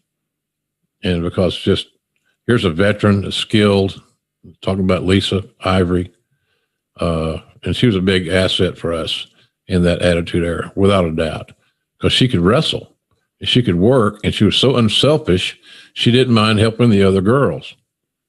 And so that was that. I just think that sometimes she gets overlooked in this equation regarding this match, which wasn't a good match, as we pointed out. So, but I think it's all about when you got to stop the presses to come up with a reason that's not right in front of you to protect a talent. You may have booked the wrong piece of business or had the wrong philosophy on it. There's no reason that certainly that there could have been a better. Here's what I'd have done, and I may be wrong about this. I'd give that match to Patterson. And I said, Pat, come up with a finish that protects Joni a little bit. And so we got an out and that the announcers can tell the story. But I don't know that Patterson put that match together. Next up, we should mention it's time for our world title match. We've got our defending champion, Kurt Angle, and challenger Triple H. The build-up for this match started on January 8th on Raw is War, when Angle defended the title against Stone Cold Steve Austin, which ended in a no contest because Triple H interfered and ambushed Austin with a steel pipe. On the January 11th episode of SmackDown, Vince McMahon scheduled to defend his title at the Royal Rumble against Triple H. And leading up to the event, both men spoke about the match, with Triple H claiming that Angle only held the championship because he allowed him to. And here we are. Kurt Angle picks up the win. He retains in 24-15. Meltzer would write, although Triple H had more cheers than Angle, fans overall didn't seem to know how to react as it was quiet. Because they were going so long, they did long building spots, mainly based around Triple H working Angle's left leg. Eventually, we see Trish Stratus start to jump in and alert the ref. Stephanie starts attacking Stratus. They're brawling, rolling all over the Spanish announce table. Vince comes out to separate them, but he can't break them up. And at one point, Vince puts Trish on his shoulders and is carrying her away. But Stephanie attacks Trish, and Vince takes a bump underneath. And Meltzer would even say all three did a really good job, even with this segment taking several minutes. Eventually, we get back to action, and referee Earl Hebner takes a bump. Triple H smashes Angle's head into the steps, and Hebner got caught in there and takes a second bump. Triple H grabs the belt from Mark Eaton, who's at ringside. Before he can use it, Angle gives him a belly to belly. Triple H comes back with a pedigree after blocking the belt shot, but once again, there's no referee. So out comes Steve Austin. He attacks Triple H, nails him with the belt. And of course, Triple H is busted wide open. Angle still selling the pedigree, stronger than the belt shot. So Austin hits Triple H with a stunner and leaves. Angle gets the arm over him, and there's your pin. 3 3/4 stars. You got two very capable in-ring performers here, but lots of, as Pat would say, gaga. What'd you think? Well, Triple H had to have an out. That whole philosophy of giving. See, I don't understand what the big issue is of somebody winning, with people winning and losing. Right. We've conditioned ourselves with dialogue like we have on this show, other wrestling news websites, news sites, because everybody wants to make a big deal. Well, he beat him in the middle. So what's your fucking point? Oh, he beat him in the middle, Conrad. They're killing him. Huh. They beat him in the middle. God, he beat him with his finish. What's up with that? How can that be? Well, it can be because it's logical. And now everybody's got to have an out. They got to miss the, the big bump over, whatever, over the top, or they got something off the top rope. They miss it. Everybody's got to have something that they crash and burn before they can lose. Instead of getting into a wrestling environment and having a very competitive matchup with counters and storytelling and logic, and then anybody should be able to lose to another top guy's finish. Finishes are that's what they're for. And so everybody's got to have, the Austin thing here. Well, Austin was coming back, and Austin was going to add star power to this whole thing, and he did. The buy rates indicate that. But there's another situation where, and it wasn't because it was Triple H, it was because that was the theory then, the philosophy. And it is still today to a large degree. People can't lose unless there's some external reason. Right. They can't lose because they made a mistake, a human error. The guy's better on this night than another guy. I firmly believe in my heart that I can take care of anybody doing the honors to where they leave that match with their dignity intact and all that good stuff, because they got caught in the other guy's finish. Simple. You see it in MMA all the time because that's real. Well, what we do is supposed to simulate realness. You get somebody in a rear naked choke and they got it locked in MMA and the UFC or something. The other guy's going to tap. And that's the same theory back in the day when I first started. No baby faces ever lost by submission to any degree. It was a sign of weakness. You got to protect me, brother. And then when wrestlers started becoming bookers, that whole thing manifested itself. When businessmen like Bosch and Muchnick, McGurk, and McGurk was, of course, a former wrestler, and so was Bosch. Muchnick was not. When they were booking and calling their own shots, and the wrestlers themselves were not involved in the decision making, the finishes are a lot cleaner, a lot more pointed, more right in your face, and now we've gotten away from that to a large degree. So if you say, well, so and so is going to do this, well, how do we work that out? Well, we'll have interference or whatever. That's a bad trend for our business, that everybody's always got to miss something big to lose, and then oftentimes you don't even lose the other guy's finish. So anyway, I'm a big believer that if you're a good enough worker, I mentioned this in the Joni piece of business earlier, you should be a good enough worker to strategize yourself into getting into a predicament that for 3 seconds you couldn't get out of. And I think that's what we are here. We want to protect Triple H. He was a great investment, but Triple H losing to an ankle lock, or Triple H losing in a hell of a spirited match, Conrad, with the angle slam, that don't bother me. Audience, right? But that's where we are right now with a lot of pro wrestling. But that match there was one to get Austin in that title picture. Austin getting back on the TV in a positive light. I thought it hurt his entry into the Rumble. I didn't need to see Austin in that match. Right. If I was looking back at it and going back in time, and I was booking that match, handling the creative on it, I'm not sure exactly what I would have done. But if you want Triple H to lose, there's a way to work that out very easily. But I didn't need to see Austin. Save him for his entrance into the Rumble.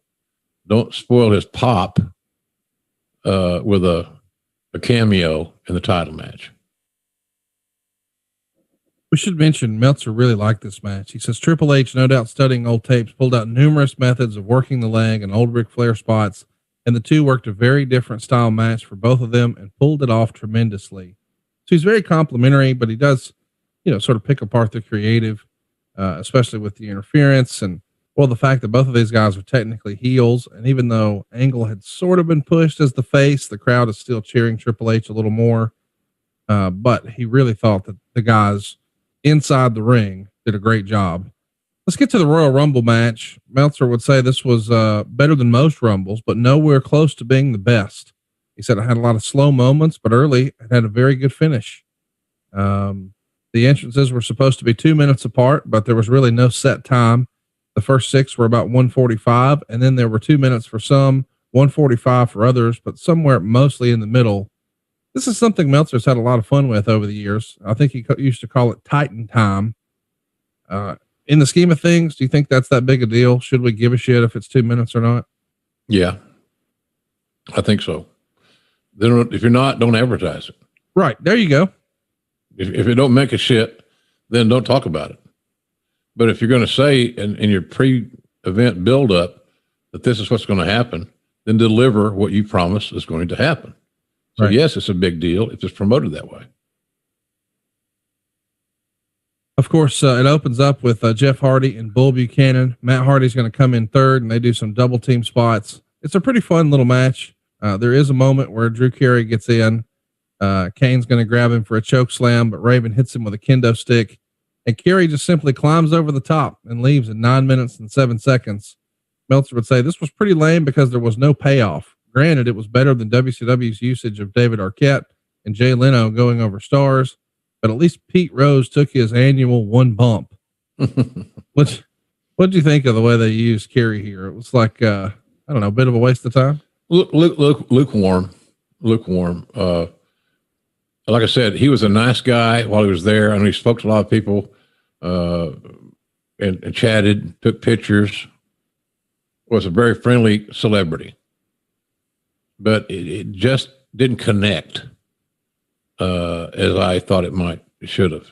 So I wasn't real high on the execution of Drew Carey in the match.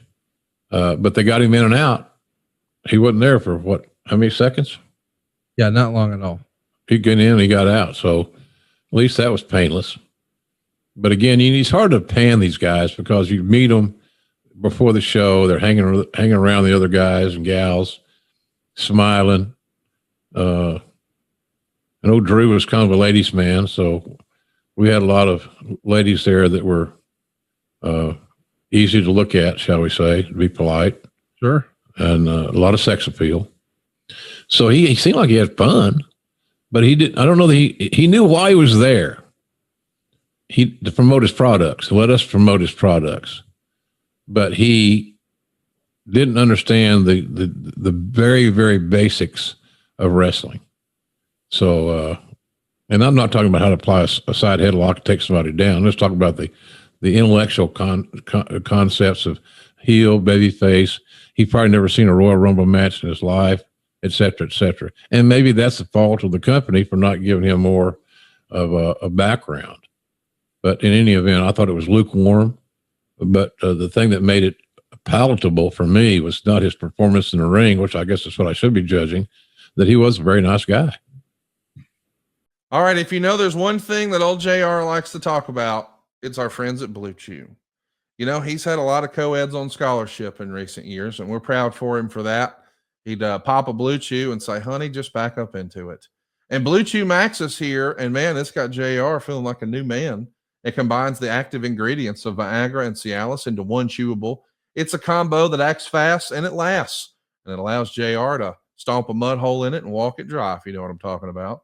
Guys, now you can be ready whenever she or he needs it. No judgment here. Not that there's anything wrong with that. Get your first month of Blue Chew free. You see, great sex is just a few clicks away. Sign up at bluechew.com. Consult with one of their licensed medical providers, and buddy, once you're approved, you get your prescription in a few days. It's ding dong time, daddy. Blue Chew tablets are made right here in the USA. They're prepared and shipped directly to your door. And the best part is all of this happens online. That means you don't have to leave the house. You don't have to go to the doctor's office. You don't have to have awkward conversations. You don't have to wait in line at the pharmacy. No, it's just going to show up discreetly at your front door. Man, it's time to let the good times roll. Blue Chew is a day one sponsor of us here on the program. We greatly appreciate their continued support of Jim Ross's podcast, especially in these more trying times. But I know that when JR is back in action, buddy, his first call is going to be to Blue Chew. Make your life easier by getting harder and discover your options right now at BlueChew.com. And we've got a special deal for our listeners. Try your first month of Blue Chew free when you use the promo code JR. Just pay $5 shipping. That's promo code JR. Visit BlueChew.com for more details and important safety information. And we thank Blue Chew for sponsoring today's podcast and JR's comeback. Let's talk about some other things here in the match. We've got a fire extinguisher being used by Raven. We've got garbage can lid spots. We've got Blackman coming in and using his sticks. This is sort of weird to see all these weapons in a Royal Rumble match. Did you like that or not so much? No, not really. You save it. It was just too indiscriminate, and it's shortcuts. Right. It's shortcuts. Well, Raven's going to use this because he was the ECW. ECW. What the fuck? Who cares? Right. They're out of business. He's actually getting paid on time now. So what? Stop it. It was a great time. It's like me talking endlessly about Mid-South. Right. I'd like to. It was a great gig. Didn't make a lot of money, but I sure as hell learned a lot. Got me where I am today. But I don't know, man. And I'm sounding like I'm down on ECW. I'm not at all. Goddamn, I hired a lot of their guys. But I can tell you that from my experience, working with many, not all, but many of the ECW guys that I hired, for whatever reason, they came out of that environment, many of them untrusting and half-assed paranoid about every decision made. And that may have been simply a facet of the leadership there. Paul's a young manager.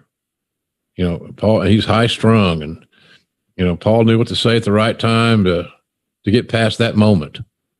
Where's our checks? Well, you never believe what happened. That damn Conrad came over, put him between two pieces of bread, and thought it was whatever, or my dog ate it or some shit. But that's, I didn't think it was needed. It just gave the guys who are in these matches for a short time, in their mind's eye, an identifier. Hey, I remember that one time that Rumble where old Raven used the kendo stick, or this guy used a trash can lid. Well, they want something to be remembered by. And I think they choose the wrong thing. But again, did it offend me to the point that where it turned me off the match? Not really. I just thought that it was overkill and overcompensation. We get another surprise here. The Honky Tonk Man.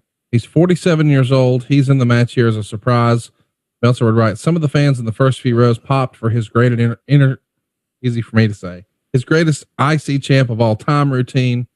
But the reality is his heyday was 87, 88. And the long shot showed mostly very confused fans as to who this old guy dressed like Elvis with a guitar was. Anyway, it was entertaining for those who knew. Kane clocked him with the guitar and threw him out at 1953. So he still lasted longer than some of the contracted guys. One of my favorite parts of the Rumble is you never know who's going to show up, and these little surprises, even if they're not going to win, it's a fun little moment. And I liked this one with Honky Tonk Man. What'd you think? Pure nostalgia. Yeah. Well, some of the fans didn't know who he was. No shit, Dave. No kidding. Same thing as Strangler Lewis had gotten a goddamn match. Who's that old fat guy that's bald, that's got no sight? Well, that's Strangler Lewis. Yeah. Tell me about him. Well, I don't know anything about him. So that's, I thought it's strictly nostalgia, man. That's all. And Honky had a little, like you said, if you knew who he was, right, then it was kind of fun to see him again in this environment. He wasn't going to win. He wasn't going to stand there long. He got there. I remember talking to him about that and discussing his pay before he ever came. I said, I'll pay you at least this minimum. And if the show does well, then you hopefully can make more. But you know that when you leave home to come to New Orleans, you'll get paid at the bottom is this. And it was a good bottom, it was a good number. And it's certainly more than he was making in his other bookings by and large. And it got him back on a national platform. So, but it's just nostalgia. It wasn't made to be something that was insignificant. It's just a little, it was like it wasn't the entree. It was a very tasty, well-established side dish.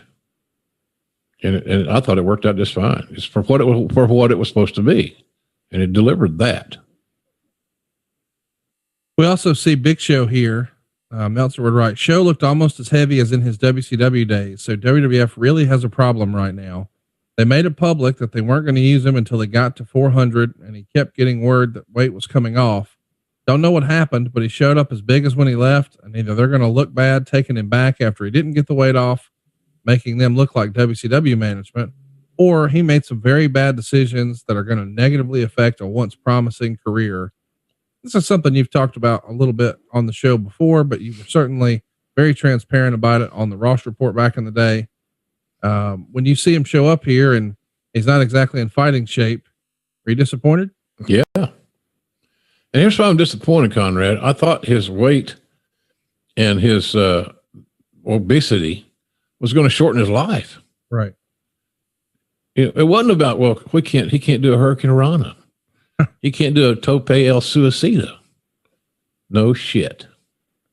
I'm thinking that he's a step or two away from being unlicensable. And if I can't get him a license, because a lot of states are still adhering to the licenses, athletic commissions. Right. Even though the cat was out of the bag, it didn't mean anything. And some states didn't care about the cat being out of the bag. They wanted these guys to be healthy. And I think that's a great thing. But that's where we were with him. My concern, he's such a sweetheart of a guy. And goddamn, man, it's like you're going to pull a William Perry on my ass. You're going to eat yourself out of a job. And for those who don't know, William Perry was a nose tackle for the Chicago Bears, big defensive player. But William Perry kept getting bigger and bigger and bigger. And he got to be well over 300 pounds. And so the Bears had to say adios at some point in time. You can't stay healthy that size. So that was my issue. It wasn't the fact that I was, he couldn't function. He could still he could do giant things. He just got bad advice, I believe, in the early going because he could do non-giant things that he didn't need to do. Right. So anyway, yeah, I was concerned. I don't think he took it seriously. And the only way you can get talent to take you seriously is to affect their money. That's it. What else is there going to do? You got to write me a theme. Right. You got to go in the classroom and write, I will eat less. I will lose weight. I will lose weight 100 times. So we hadn't got his attention. Now I look at him today. Looks great. He didn't look to be unhealthy. Right. He's lost a lot of weight. He's probably lost 100 pounds. Yeah. He looks excellent. So I'm proud. He could always do it, but I think he got influenced by he was very influenceable, if that makes sense. If that's even a word. He listened to the last guy that talked to him sometimes, and some of the guys that talked to him, it was all about size, get bigger. Look at Andre, different era, different generation. Oh yeah. And by the way, Andre died at 41 or 2. Right. So yeah, look at Andre. He's in a goddamn massive casket someplace, he got his ashes put in an urn that weighed 17 pounds. I think it was. So yeah, I was disappointed, Conrad, but not for the reasons that the wrestling fans might perceive it to be. So, but Paulie he's such a good guy in the locker room. He's become a good leader, but he was like Mark Henry and Vader. They just had bad nutrition habits. They weren't bad people, but I knew sooner than later they were not going to be able to get a license if we didn't do something about nipping in the bud their weight gain. So that's where we were with that. So I was disappointed. Big Show has a big spot here once he's eliminated. He chokeslams The Rock through an announce table before leaving. So that gives Rock a few minutes to sell. And then we see Crash Holly come in, followed by The Undertaker. Once Undertaker and Kane are back together, they just clear house, which is a fun little moment to see. I want to mention too, there is another surprise here. Haku is here. And Haku, I don't think everybody, maybe even at the time, realized this. This same week, he won the hardcore title in WCW, but now he's in the Royal Rumble for the WWF. Do you remember how Haku came to join the company and be a surprise here, fresh off of WCW TV? Part of the family, he's got the Afasika lineage and all that, the Samoan, the island thing going, and those island guys have always earned great respect from the company. Look at Roman Reigns right now, and the Usos getting a big break. They're well thought of there, as they should be. But Haku is just one of the guys. It's just another nostalgia guy. He had a variety of names, as we all remember, but he was one of the old. He was an alumni, so to speak, and deserved the booking, quite frankly. But it's the same deal, nostalgia. But he looked good. He looked great. But I had no problem with that booking either. He got a nice payday, helped him and his family that day, and so it all worked out pretty good. Next up, we should talk about the finishing sequence. It's a big Rock Austin spot with Kane on the outside. They're going to trade punches. The Rock's going to come out on the better side here. Fans aren't booing either man, but they're popping huge for Austin's stunner on the Rock. Rock's going to come back and do the Rock bottom on a bloody Austin. They throw Kane in the out through the middle rope, and that's when they continue to brawl towards the corner. Finally, Kane in the signature battle royal finish where he dumps both guys, but Rock goes over at 59.09, whereas Austin rolls back in the ring. This leaves Austin and Kane. Kane has lasted 54 minutes and 55 seconds here. Quite a performance. He hits a choke slam, and Austin hits yet another stunner. And then Austin nails Kane with 3 hard chair shots, clotheslines him over the top. Austin is your winner for the third time, 3.25 stars. I like the finish, and it gave the fans a tease for the Rock Austin showdown they were going to get at WrestleMania, right? Yeah, it did. It was exactly what it set up for. That finish was a promotional vehicle for WrestleMania 17's main event. Simple as that. Very basic, fundamental logic and booking. So the kudos should go to a 6'9", 300-pound guy that stayed almost an hour, 54 minutes, and Kane. Pretty damn impressive when you think about it, because I don't know that anybody, somebody will know this, I'm sure. Some of our listeners, our viewers will know that I don't know anybody that big, that size, I'm talking about size-wise, ever lasted that long in a Rumble match. I can't think of anybody that's a hell of a odyssey. So let's talk about it for a minute. He had 11 eliminations in the match, which is a record at the time. Eventually Roman would break it with 12 and Braun would break it with 13, but Kane lasts so long, to your point. He's the final man in the match who's eliminated. This feels like he's on the upward trajectory. Usually whenever you see something like this happen, where a guy puts on a show and is the longest lasting, he's in line for a big push. We don't exactly see that here with Kane. Was there a lot of stops and starts with Kane, or was he always just positioned more as an attraction, in your opinion? Well, he started out as an attraction and as a primary dancing partner with Undertaker. The Brothers of Destruction evolved and so forth. So Kane proved his worth daily in our company at that time. And the other thing that people didn't see, and that people of Knox County, Tennessee have seen, he's a leader. He's got an elected office. And I don't know. I think that there's so many things that Glenn contributed to our company at that time, and well deserved. So his role, it kept expanding and evolving. And I know Austin loved to work with Glenn, and that never hurt you.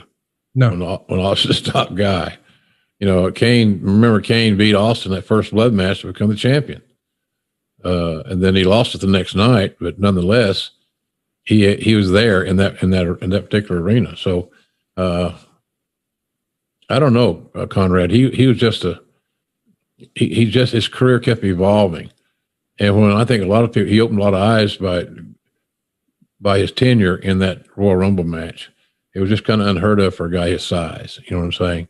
Right. Just unbelievable. But he was always in great condition. You know, Glenn was a great athlete. You know, when I saw him, we talked about this a little bit, and I'm not going to harp on it, but the Masked Man in Smoky Mountain Wrestling was when I first saw him, I said, my God, it's almost like you think, thought cloud, what the hell are you doing here? Right. Man, you need to be someplace where you can be seen by a lot of people. Because I think, you know, he was so athletic. I think Glenn may have played college basketball and football. Small college, but still, in Missouri, I believe it was. Northwest Missouri or something along those lines. So, but he was such a sweetheart of a guy and a good man. Northeast Missouri State, now known as Truman State University, both basketball and football. Yep. So there you go. Pretty good athlete, man. And he proved that. So, one of our best signees. I love Glenn. He's a good dude. He wrote me the nicest inscription on his book that I think I've ever gotten from anybody. It's brought tears to my eyes because he's so thankful that, you know, I helped. I didn't get it done. I mean, I got it done, but I helped get him in front of the decision maker. Right.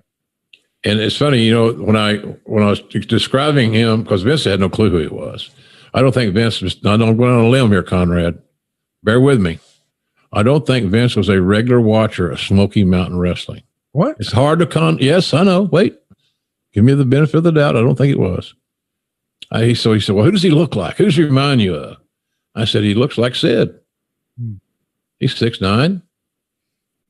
You know, he's a lot better athlete than Sid was. Sid had the look, the face, you know. But Glenn was just, I said, he looks like Psycho Sid. Well, I need to see him. So that's when I brought him to TV, and Vince fell in love with him night one. Hey man, are you a small business owner? Are you trying to grow your business? I know it's got to be tough, right? You're trying to figure out, when do I market? How do I market? How do I get the best bang for my buck? You know, once upon a time, there's a pretty famous quote in advertising that says, hey, 50% of my advertising works. The trouble is, I don't know which 50. Well, if you go right now to conradsguide.com, you're going to get all the information. I have to admit, when I first started advertising my mortgage company back in 2010, I didn't understand the first thing about online advertising, but somewhere along the way, I met Eric Nichols and his pals at Envision Marketing Consultants, and they showed me what I didn't know. I mean, I just had to learn a new area of advertising. I knew radio, I knew TV, hell, I'd even bought some billboard, but how do I make things work? I didn't even know what some of these initials are, like SEO. I didn't know what that was. But if your company is doing search engine optimization or pay-per-click or targeted display, or hey, maybe you just think it would be cool to have some ads appear on Hulu or YouTube or Amazon or any of your streaming, man, we can help do all of that at conradsguide.com. Now I say we, but it's not me. It's my buddy Eric Nichols and Envision Marketing Consultants. They've done it for me and they'll do it for you. And listen, if they can do it for mortgages, I know they can do it for you. If you're B2B or if you're retail or if you're food and beverage or manufacturing or nonprofits, man, if they can figure mortgages out, I know they can help you too. And trust me, it's worth a little bit of time it'll take to talk to these folks. You see, if Eric takes a look at what you're doing right now and thinks you're on the right track, he'll tell you that. You don't have to do anything differently. And that's what you want. You want that peace of mind of knowing that you've got the best plan for your business. Eric Nichols can help you do that. He's going to help you get more leads. He's going to help you generate more revenue. And anytime anybody in my life says, hey man, I always say, I got a guy. And when it comes to growing your business online, my guy is Eric Nichols and Envision Marketing Consultants. I want to be clear. I'm not involved with the company. I don't own the company. This is a testimonial, but I feel so strongly that I let him use my name. Go right now to conradsguide.com and see how easy it is to grow your business with Envision Marketing Consultants, where smart but simple marketing drives results. conradsguide.com. Let's talk about somebody else who maybe has fallen out of favor with Vince. Maybe not. I want you to sort of clear it up for me. Taz. He began the year before at the Royal Rumble, Madison Square Garden, and what a performance it was, choking out Kurt Angle, handing Kurt Angle his first loss. It's a major moment. And now he's back just 1 year later, Royal Rumble 2001. He's only in the match for 10 seconds. It's like up there with Bushwhacker Luke, just in and out. What's the story with Taz's elimination? Was he hurt? Was he falling out of favor? It feels like he's booked more as a comedy act, and a year before, he's handing Kurt Angle his first loss. Well, there was a lot of when I hired Taz. It was funny. I got a message from my secretary that says, those little, I'm sure you probably got them too, the little sheets of paper or little things where who called you, when they called, number. Yeah. I got this call from this 917 number, as I recall. And the guy's name was Peter Cernicchia. And I didn't have a goddamn clue who Peter Cernicchia was. Right. I knew who Taz was. Sure. But I didn't know his real name. Again, that kind of speaks back to that original, earlier in the show, you talked about, did I pay attention to the minute by minutes of WCW, blah, blah, blah. No. And I also didn't pay attention to other people in other territories' real names. If I didn't need to know the real name, well, I committed to memory. So anyway, he wanted to leave ECW. Like all those guys. Those are the easiest guys to sign, because the ECW guys knew that if we got them a fair number and they got over, they're going to make a lot more money. And they did. And the fact that they didn't have the drama of getting paid. Think about that. You want to shit on your company, Conrad, then all you got to do is not pay people on time. Yeah. That's easy. Yeah. That'll happen every time. What's wrong? What's going on? So I brought Taz in. I thought he was an attraction kind of guy. I thought that he would do us a good job if he was booked in the same basic mold that he was booked in ECW. The one thing about Paul Heyman, who's brilliant, there's no doubt about it, is that he could see, he had the great ability, Heyman did, to accentuate a talent's positives and disguise their negatives. Yep. And so Paul made Taz so strong that you forgot that he was 5'8". You know, he was not what the business was getting a regular diet of. He was thick, he was athletic, he was a strong guy, but he was short. But I battled that whole thing many times with other talents. Right. Jericho, Benoit, Malenko, Eddie. Jeez, I had a pitch down for that. He's too short. You know, well, the people believe in him. Right. So I saw how the audience believed in Taz. If you put him in the offense, using football parlance, if you put Taz in an offense that could, and the system was conducive to his skill set, his skills all around, he'll help you. He'll help you win games. That's what I thought about Taz. But I can't say that I was I was definitely in the minority. So I guess at the end of the day, Vince trusted my judgment, but then he got unconvinced. I don't know if it's after meeting Taz. I have no idea. I really don't know. But bottom line is that he fell out of favor, and a lot of the people that he could have drawn money working with believed that them selling him, a guy that was 5'8", didn't make any sense, and people would not believe it. Even though Taz could probably whip their ass in a real shoot, but that we weren't shooting. Right. We were working. So I think that's where that was, Conrad, because nobody could have had a better debut in Madison Square Garden from a guy from Red Hook, Brooklyn, all that shit, than Taz got. And he beat Kurt Angle by submission. He choked his ass out. And people thought his suplexes were dangerous, all this other stuff. So a lot of the talents get back to Vince and say, I don't really want to work with this guy. He's dangerous. So they'd tell me that, but they tell Vince that. And when he heard it enough, and Vince saw that a lot of the top talents were uncomfortable and stepped in the ring with Taz, he finally took it to heart. And so Taz became, he got hurt, tore a bicep or tricep, I can't remember what. And I remember where I was standing. I think Bruce and I were talking to him after that show. He was very worried about getting cut because he had to have surgery. He almost got there, seemingly. Right. And I said, you're going to get your checks just like you do if you're working. And I think he looked at me incredulously like I was bullshitting him. I mean, you know, just go to your mailbox every week. You'll see it'll be there. So that's where that was. I just think a lot of the top talents, I say, enough of the top talents convinced McMahon that Taz was not a good hire and he was limited on what he could do. And the suplexes were dangerous, blah, blah, blah. And so he fell out of favor and then eventually became a broadcaster. But this, you know, to have if you want a message sent to somebody, have a 20-second match in the Royal Rumble. Oh my gosh. Yeah. I mean, this was a guy who was, as you said, very believable to fans. I mean, yeah. I thought he was a murderer and he's hitting out in the Bushwhacker Luke spot. And it's like, what the fuck happened? Right. Well, here's the thing Meltzer was blown away with in the show. And what was one of the best pay-per-views in the history of the WWF, the company gave a big tease for the eventual Rock Austin match will at some point look to be the headliner at WrestleMania, putting Austin over in the Rumble. The show, featuring some highs, some strong highs, and only a few lows, featured an early match of the year candidate in the Jericho IC title win over Benoit in a ladder match. The match was different than most ladder matches and a change of pace from original thoughts. The original idea was to use multiple ladders, break ladders, and revolve the match around ladder spots. Instead, they went with an approach that would see them not have to top previous ladder matches for the multitude of crazy ladder spots by revolving much of the match around actual wrestling, but throwing in enough ladder spots that nobody felt like they weren't getting the gimmick.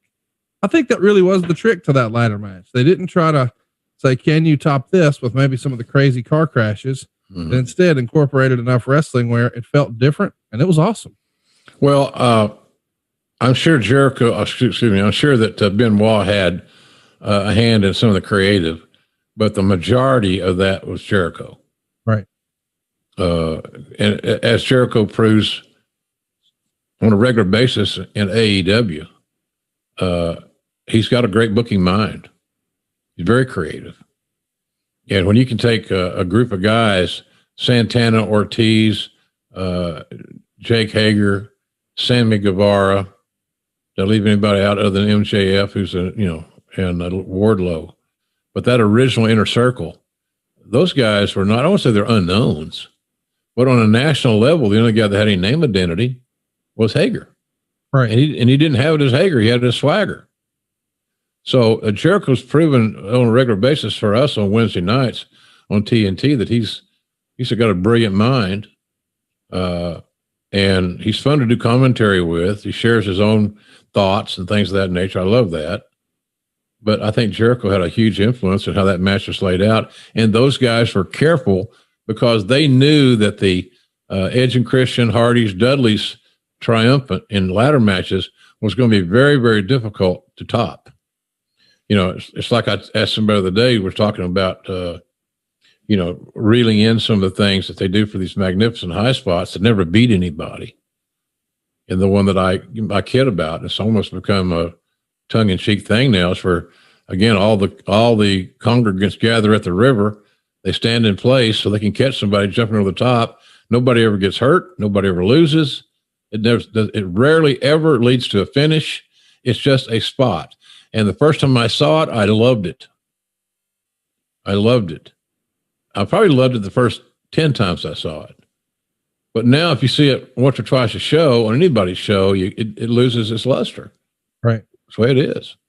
So I think Jericho had a big hand with that. But they didn't want to travel the same road that those other three teams traveled and try to top what they did, because this was a ladder match that's going to have big spots. It's for a championship with two guys. So it had to have a different mindset and a different game plan. So I credit, and I don't know who the agent was for that match back in those days, but I can tell you that Jericho had a big hand in structuring the match. And then, of course, you got Benoit, who was just great at executing them. So it was I like that match. That's why to me, it was hands down the best presentation on the show.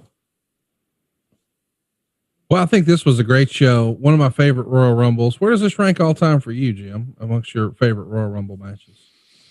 Oh, golly, Conrad. It's right up there in the top, in the discussion of the top ones I got to call. You know, that was always the hardest pay-per-view before the brand split. The Royal Rumble was the hardest pay-per-view, most challenging pay-per-view to call for the announcers, because it's the two of us, normally Lawler and I, doing the whole show. Then you knew that at the end of the night, if you're going to close the Rumble, it's going to be an hour or somewhere thereabouts. Right. So the tenure you're setting out there, knowing that you're very happy dressed in dark colors because you got to pee like a racehorse, it was always daunting. So it was always the most challenging show to do, because we also knew, in all seriousness, that we had to get things over and set the table for WrestleMania. That was imperative. So, but I think it was one of the better ones. I can't think of any that I liked a whole lot better, but I'd have to go back and do some due diligence. There may have been better main events. Like I said, the finish, the match with Triple H and Kurt was a really good match. Yeah. It didn't need Austin, in my opinion, but that's just my opinion. It doesn't matter now. But I thought that the Rumble match itself had a lot of personality. The use of gimmicks was new, kind of half-assed new. And that was almost seemed obligatory and predictable because it was the Attitude Era, and quote unquote, almost anything goes. This is how our debt is growing here in America. Now, we're not talking about America's debt. We're talking about consumer credit debt. Household debt balances increased $167 billion in the first quarter of this year. Right now, we're talking $18.2 trillion. It's unbelievable how much debt we're in. And if you feel like you're drowning in credit card debt yourself, maybe you find yourself even needing to take on new debt, you're having trouble just making your minimum payments, let me just tell you, the solution has been hiding in your house this entire time. I'm talking about the equity in your house. You see, real estate values are still on the way up. Your house is probably still worth more than it was whenever you purchased it. And you can leverage that equity that you've got, some of that newfound equity perhaps, to make your life a whole heck of a lot easier. Someone who did that was our main man, McIntyre. He's a plumber there in Myrtle Beach, South Carolina. He had a baby on the way and needed a new car. So rather than taking out a loan for that, he went to savewithconrad.com. We were able to go ahead and make that happen for him. He had all this untapped equity. He was able to consolidate some debt, get that new car payment taken care of. Think about that. Instead of having a new car payment, he doesn't have a car payment now, but he's got the new car and he doesn't have all that old credit card debt. And his payment still went down over $1,000 a month. That's worth repeating. My man McIntyre had an issue. He had some debt, but he also had some equity, but he really needed a car. But he didn't think he could swing the new car payment. So we got him the new car. We took care of the debt, and he still saved $1,000 a month. This is what we're doing routinely to our podcast listeners. If you're caught in it and you're struggling and you feel like, man, I wish, I need, you need to go right now to savewithconrad.com. Let my family run the numbers for you for free. There's no cost, there's no obligation. And if we can't help you save money today, we won't waste your time. And I recently had a conversation with one of our listeners who said, man, I should have done this years ago. And I said, well, why didn't you? And he opened up and he was honest and he was transparent and he was vulnerable. And he said, man, I listen to your podcast every day. I feel like I know you. I was kind of ashamed that I'd ran up all this credit card debt and I felt stuck. I was embarrassed. I didn't want you to see. I had some lates on my credit. Dude, I don't care. I'm here to help. This is my job. I've seen tens of thousands, at this point, probably 100,000 credit reports. I want to help you and your family save money. I want to be your mortgage advisor for life. I want you to go right now to savewithconrad.com. Get yourself a quick quote. Talk to one of my team members. You'll probably wind up on the phone with a couple of my assistants like Steve or Francis. Hey, you might even wind up talking to my dad. Like when we say that we're here to help you save money, we mean it. That's savewithconrad.com. And by the way, I want to mention right now we're running a year 3 guarantee. You know, all the experts seem to think that interest rates are going to improve over the next few years, but we don't want you to miss out on that. And I darn sure don't want to have to charge you 2 sets of closing costs. So I'm putting my money where my mouth is. We're going to start saving you as much money as we can right now today. Like my man McIntyre, he saved over $1,000 a month. How much can you save? Find out right now for free. at savewithconrad.com. And at any point over the next 3 years, when interest rates improve, we'll refinance you again into a lower rate with a lower payment and not charge you a whole new set of closing costs. Find out how easy all of this is to start saving money right now. It's no cost, no obligation, and you don't need perfect credit at savewithconrad.com. NMLS number 2129, equal housing lender, savewithconrad.com. So it's one of the top ones. It was one of the top pay-per-views, Royal Rumbles that I saw. Well, we hope you guys enjoyed our revisiting of Royal Rumble 2001. We're going to be back next week with something really fun. Before I tell you about that, I want to tell you we'll wrap the month up here on January 28th, talking about Hardcore Holly, a profile piece on one of the unsung heroes for a long time of the World Wrestling Federation. But next week, something a little different. We're going to do a crossover with 83 Weeks, and we're going to have Eric Bischoff watch the January 19th, 1998 Monday Night Raw. What happened that night? Steve Austin and Mike Tyson getting a shoving match. Here on Grilling JR, we're going to have Jim watch the Nitro from the same night. On that show, you'll see from New Orleans, of all places, where we're talking about this show happening today here, the Royal Rumble. This is a dome show. That's right. Nitro at the Superdome. I think in hindsight, people just talk about Raw. Nobody really talks about Nitro that night. We're going to talk about it next week. You've got Rick Martel working with Eddie Guerrero, Chris Benoit working with Marty Jannetty, Ernest Miller in there with Jerry Flynn, the Steiner brothers taking on Buff Bagwell and Conan, the World TV title on the line when Booker T defends against Mortis, Chris Jericho's in there with Juventud Guerrera, Lex Luger works with Scott Hall, and your main event from the Superdome is the Giant and Hollywood Hogan. So we're going to have Jim watch that Nitro, perhaps for the first time. Is there any chance you've actually seen that show? Shit, no. Are you kidding me? No. And that's no disrespect to them or Eric or anybody. I like Eric. Eric's my buddy. No, man. Again, the lifestyle that I was living at that time, I didn't have time to go watch wrestling. Right. I watched our shit. You got a talent roster to manage. You got the guys to pay. You got house show. House show business was big for us. And the cards had to continue to be packed and powerful and unique, using all the established components that I was using. So no, I've never seen it. So it'll be a brand new watch for me. And I'm going to be honest with you. I'm not going to watch it until we do the watch along. I like it. I'm going to be fresh. And I think Eric's same basic philosophy. Our goal there is not to knock everybody else's work. We're going to tell you our feelings and observations, but I don't plan on going there and gut and quartering the show. But I'm kind of, quite frankly, I'm anxious to see it. Well, if you're gut and quartering some meat around the house, because it is indeed grilling season as we march towards the Super Bowl, may I recommend jrsbbq.com? I think everything tastes a little better. I mean, I've got friends who put your all-purpose seasoning, not just on their pork, but they put it on their chicken. Hell, they put it on their popcorn. They put it in their eggs. It really is all-purpose. And don't get me started on the barbecue sauce. That's world famous now, right, Jim? We're trying to make it such, Conrad. The all-purpose seasoning on New Year's Day. I bought this pan that has these ridges in it that creates grill marks because I can't have a grill here at my condo. Against house rules. And I had a bone-in pork chop about that thick. And I had collard greens. People wonder why the people eat collard greens. Collard greens are for wealth. And I had black-eyed peas, and the old Southern thing is that black-eyed peas are for health. Wealth, good health, good wealth, black-eyed peas, collard greens.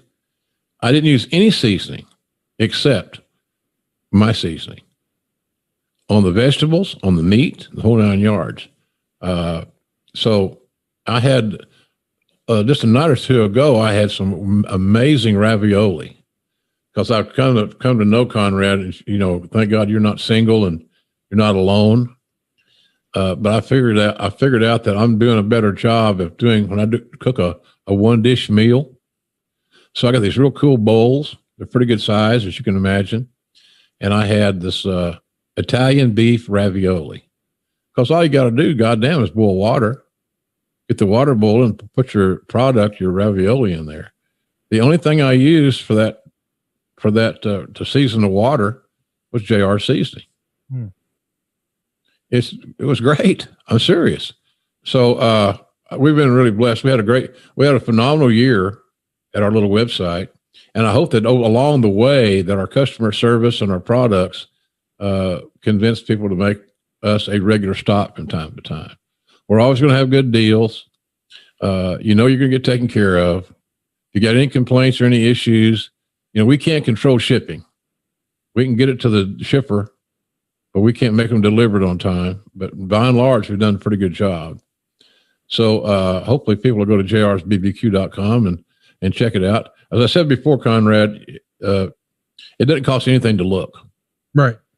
Go on, look at the site, and Stephen Link runs that for me, and he does a great job. He's becoming friends with a lot of our customers, and they know they can count on him. He gives them an honest answer. If he tells you it's going to go out today, it's going to go out today. So it's all good stuff. So the mustard is a big hit. I love the mustard. Mustard changes your life on a sandwich. Oh yeah. Hey, do you eat? I'm thinking about creating a hot sauce. Oh yeah. I'm gonna tell you now, Silva's gonna wear you out. He's gonna get it all. Bull Ramus. Hey, I saw Silva put a picture on Twitter the other day. It was a cute picture of his mom and dad. There ain't no denying that boy, is it? I said, that son of a bitch ain't adopted. He came out of that man's loins. Yes, he did. As old Jackie Gleason would say in the whatever it was. Anyway, we were having fun doing it. The site's good and business has been solid. So, but it couldn't happen without being able to talk about it here a little bit and the fans checking it out, just giving it a try. That's all we ever ask. Try it. It may become your go-to. If it is, then we win and you win. See what you think. jrsbbq.com, and join us here next week. We're going to watch a very special edition of Monday Nitro. It's a major night in the history of the Monday Night Wars. On the other channel, of course, it's Mike Tyson, but we've got a Nitro from the Superdome. And it may be the greatest night in the history of our sport. Oh my gosh. Thank you for that. We'll be back next week right here on Grillin' JR with the voice of wrestling, Mr. Jim Ross. And by God, heavy on the mister. Take care of yourself, everybody, and thanks for watching. Hey, it's Conrad Thompson here to tell you a little more about what adfreeshows.com is all about. Get early, ad-free access to more than a dozen of your favorite wrestling podcasts every single week, starting at just $9. That's less than 20 cents an episode each month. And yes, you can listen to them all directly through Apple Podcasts or your regular podcast apps. How easy is that? Ad-free shows also has thousands of hours worth of bonus content and docuseries like Title Chase, Eric Fires Back, Conversations with Conrad, and The Insiders. Plus new series like The Book with David Crockett, Monday Mailbags with Mike Chioda and Nick Patrick, and a whole lot more. And you want to talk about early? You can't get any earlier than listening to the shows live. You can be a part of the live studio audience as we record the podcast. Plus, ride shotgun alongside your favorite childhood heroes for live watch-alongs, Q&As, and other interactive experiences every single month. Come on now, see for yourself what thousands of other wrestling fans from around the world have discovered, that adfreeshows.com is the best value in wrestling. Check it out today, and hey, when you do, the first week is completely free. adfreeshows.com.